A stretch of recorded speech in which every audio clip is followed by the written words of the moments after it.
Over the last few days, the focus on the Hong Kong protest movement has shifted from the umbrella to the heated argument. This is Mong Kok, where that transition began.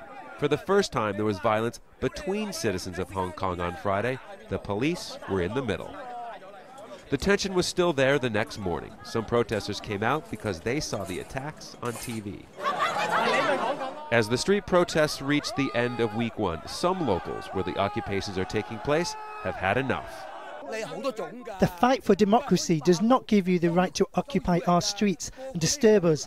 We all have a mortgage to pay and need to make a living. We can't sleep at night. The reason the people here in Mong Kok are so upset and want the protesters to go is very local and different than why people in other parts of Hong Kong want the protesters to take their sit-ins elsewhere. Across Victoria Harbour, in the city's main shopping district of Causeway Bay, people are more concerned about the broader impact on Hong Kong. The city's economy has been affected by them, and a lot of shops are losing business because people are avoiding the protest areas.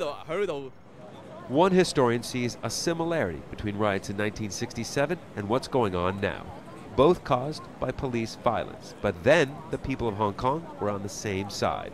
Right now it's not quite so clear. It seems to me that you've got some interesting class divisions. You've got divisions between students and non-students, but then even among the non-students you have differences too.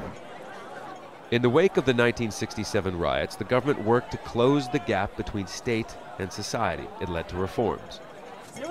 But once this current unrest ends, the government is going to have to deal with expanding divisions within the city's population.